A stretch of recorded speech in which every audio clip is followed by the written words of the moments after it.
1 Samuel chapter 15. And Samuel said to Saul, "The Lord sent me to anoint you king over his people Israel. Now therefore, listen to the words of the Lord. Thus says the Lord of hosts, I have noted that Amalek did to Israel in opposing them on the way when they came up out of Egypt. Now go and strike Amalek and devote to destruction all that they have. Do not spare them, but kill both man and woman, child and infant, ox and sheep, camel and donkey." So Saul summoned the people and numbered them in Telaim, 200,000 men on foot, and 10,000 men of Judah. And Saul came to the city of Amalek and lay in wait in the valley.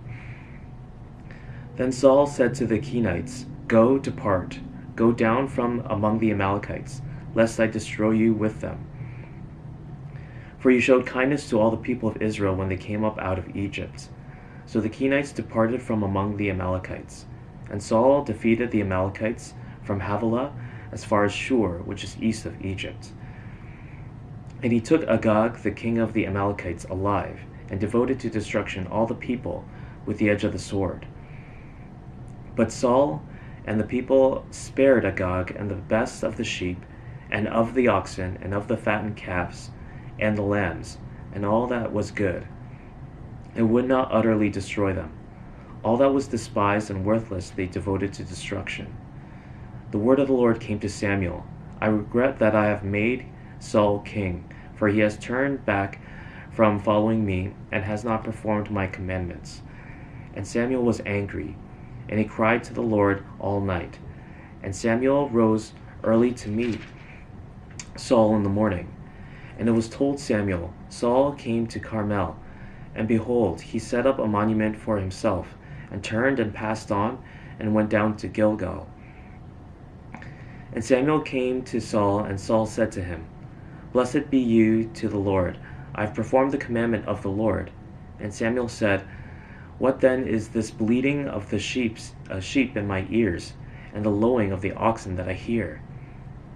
And Saul said, "They have brought them from the Amalekites, for the people spared the best of the sheep and of the oxen to sacrifice to the Lord your God, and the rest we have devoted to destruction." Then Samuel said to Saul, "Stop, I will tell you what the Lord said to me this night." And he said to him, "Speak." And Samuel said, "Though you are little in your own eyes, are you not the head of the tribes of Israel? The Lord anointed you king over Israel. And the Lord sent you on a mission and said, 'Go, devote to destruction the sinners, the Amalekites, and fight against them until they are consumed.' Why then did you not obey the voice of the Lord? Why did you pounce on the spoil and do what was evil in the sight of the Lord?" And Saul said to Samuel, "I have obeyed the voice of the Lord. I have gone on the mission on which the Lord sent me. I have brought Agag the king of Amalek, and I have devoted the Amalekites to destruction. But the people took the spoil, sheep and oxen, the best of the things devoted to destruction, to sacrifice to the Lord your God in Gilgal." And Samuel said, "Has the Lord as great delight in burnt offerings and sacrifices as in obeying the voice of the Lord? Behold, to obey is better than sacrifice, and to listen than the fat of rams. For rebellion is as the sin of divination, and presumption is as iniquity and idolatry. Because you have rejected the word of the Lord, he has also rejected you from being king."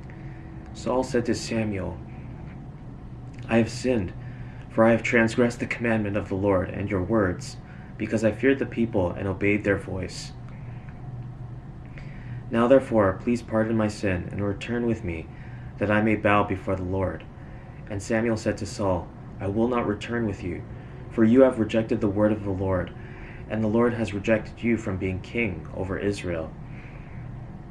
As Samuel turned to go away, Saul seized the skirt of his robe, and it tore. And Samuel said to him, "The Lord has torn the kingdom of Israel from you this day, and has given it to a neighbor of yours, who is better than you. And also the glory of Israel will not lie or have regret, for he is not a man that he should have regret. Then he said, I have sinned, yet honor me now before the elders of my people and before Israel, and return with me, that I may bow before the Lord your God. So Samuel turned back after Saul, and Saul bowed before the Lord. Then Samuel said, Bring here to me Agag, the king of the Amalekites. And Agag came to him cheerfully. Agag said, Surely the bitterness of death is past. And Samuel said, As your sword has made women childless, so shall your mother be childless among women. And Samuel hacked Agag to pieces before the Lord in Gilgal. Then Samuel went to Ramah, and Saul went up to his house in Gibeah of Saul. And Samuel did not see Saul again until the day of his death. But Samuel grieved over Saul, and the Lord regretted that he had made Saul king over Israel. Chapter 16. The Lord said to Samuel, How long will you grieve over Saul, since I have rejected him from being king over Israel? Fill your horn with oil and go. I will send you to Jesse the Bethlehemite, for I have provided for myself a king among his sons. And Samuel said, How far can I go? If Saul hears it, he will kill me. And the Lord said, Take a heifer with you, and say, I have come to sacrifice to the Lord. And invite Jesse to the sacrifice, and I will show you what you shall do. And you shall anoint for me him whom I declared to you. Samuel did what the Lord commanded, and came to Bethlehem. The elders of the city came to meet him, trembling, and said, Do you come peaceably? And he said, Peaceably. I have come to sacrifice to the Lord. Consecrate yourselves and come with me to the sacrifice. And he consecrated Jesse and his sons, and invited them to the sacrifice. When they came, he looked on Eliab, and thought, Surely the Lord's anointed is before him. But the Lord said to Samuel, Do not look on his appearance, or on the height of his stature, because I have rejected him. For the Lord sees not as man sees. Man looks on the outward appearance, but the Lord looks on the heart. Then Jesse called Abinadab, and made him pass before Samuel. And he said, Neither has the Lord chosen this one. Then Jesse made Shammah pass by, and he said, Neither has the Lord chosen this one. And Jesse made 7 of his sons pass before Samuel. And Samuel said to Jesse, The Lord has not chosen these. Then Samuel said to Jesse, Are all your sons here? And he said, There remains yet the youngest, but behold, he is keeping the sheep. And Samuel said to Jesse, Send and get him, for we will not sit down till he comes here. And he sent and brought him in. Now he was ruddy, and had beautiful eyes, and was handsome. And the Lord said, Arise, anoint him, for this is he. Then Samuel took the horn of oil, and anointed him in the midst of his brothers. And the Spirit of the Lord rushed upon David from that day forward. And Samuel rose up, and went to Ramah. Now the Spirit of the Lord departed from Saul, and a harmful spirit from the Lord tormented him. And Saul's servants said to him, Behold now, a harmful spirit from God is tormenting you. Let our Lord now command your servants, who are before you, to seek out a man who is skillful in playing the lyre. And when the harmful spirit from God is upon you, he will play it, and you will be well. So Saul said to his servants, Provide for me a man who can play well, and bring him to me. One of the young men answered, Behold, I have seen a son of Jesse the Bethlehemite, who is skillful in playing, a man of valor, a man of war, prudent in speech, and a man of good presence, and the Lord is with him. Therefore Saul sent messengers to Jesse, and said, Send me David your son, who is with the sheep. And Jesse took a donkey laden with bread, and a skin of wine, and a young goat, and sent them by David his son to Saul. And David came to Saul, and entered his service. And Saul loved him greatly, and he became his armor-bearer. And Saul sent to Jesse, saying, Let David remain in my service, for he has found favor in my sight. And whenever the harmful spirit from God was upon Saul, David took the lyre, and played it with his hand. So Saul was refreshed and was well, and the harmful spirit departed from him. Chapter 17.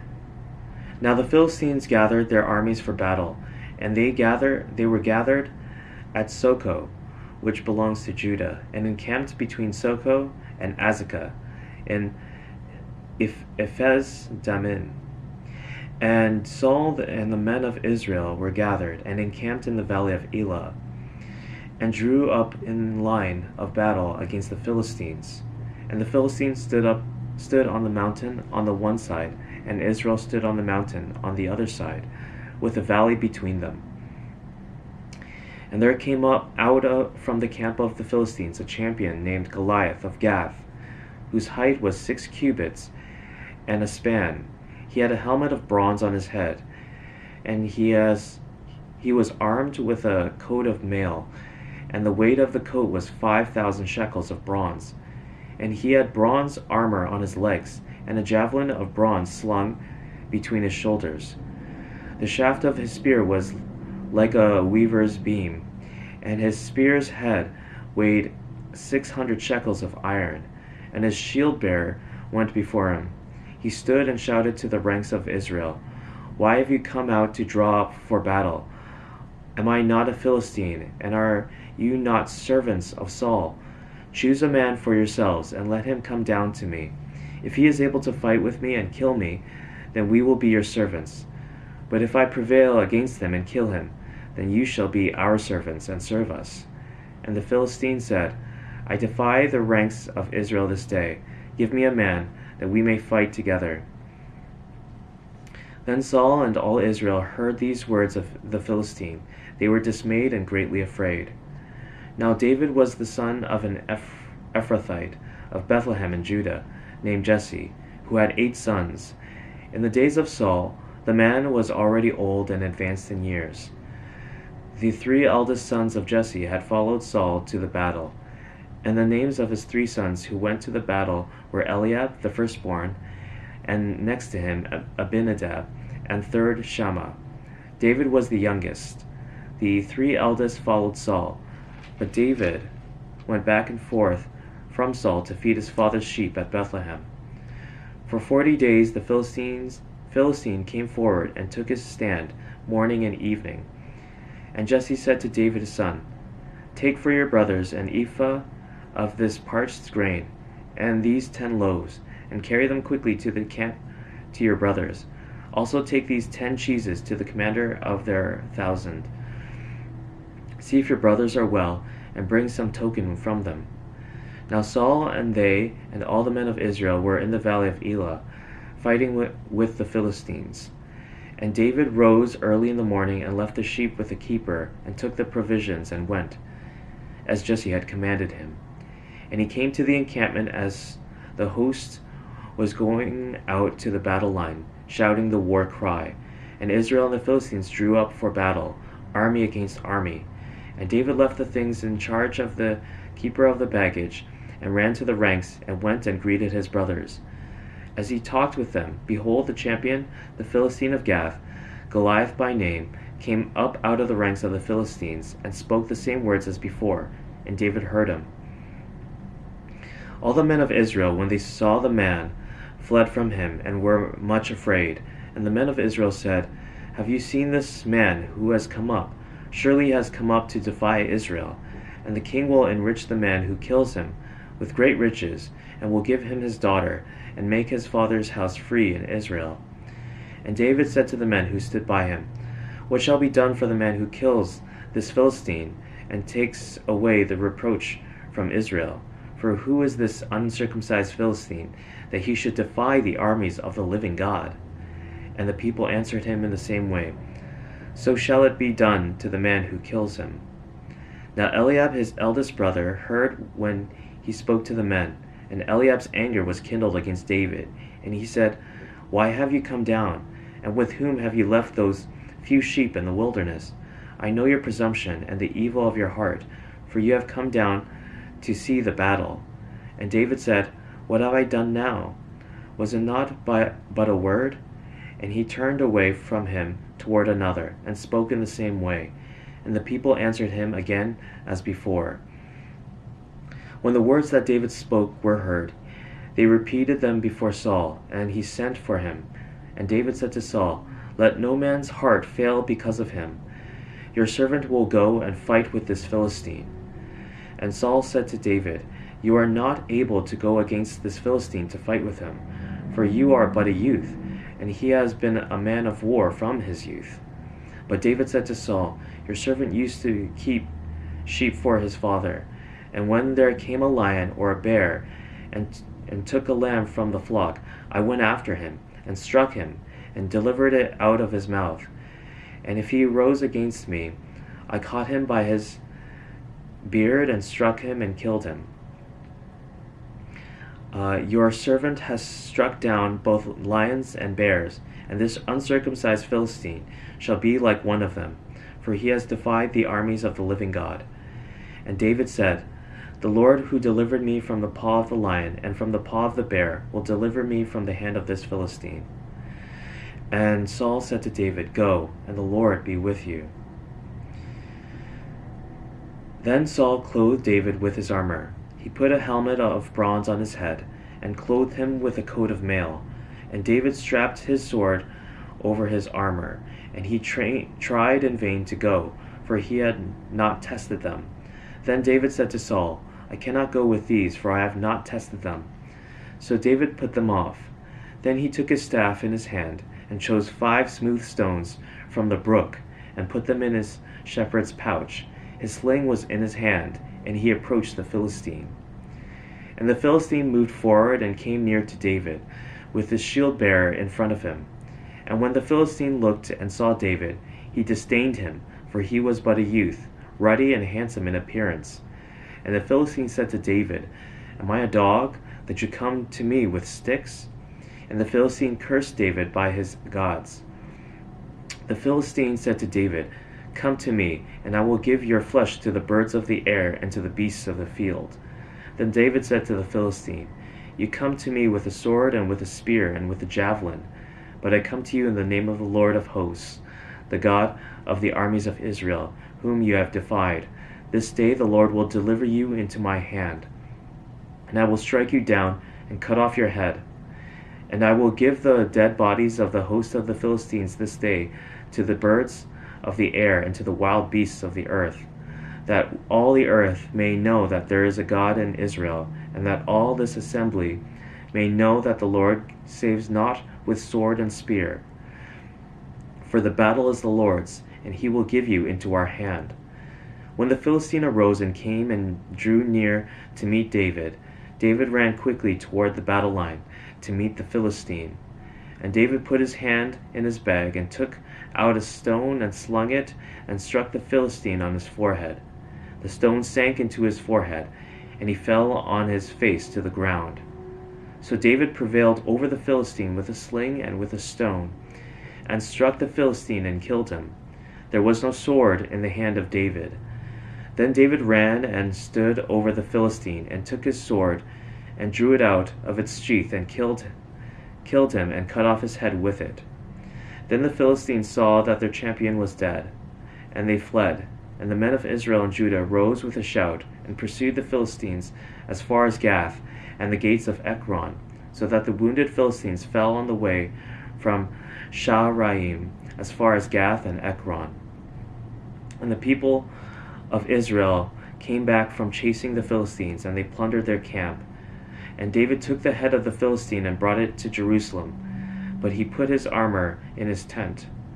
As soon as Saul saw David go out against the Philistine, he said to Abner, the commander of the army, "Abner, whose son is this youth?" And Abner said, "As your soul lives, O king, I do not know." And the king said, "Inquire whose son the boy is."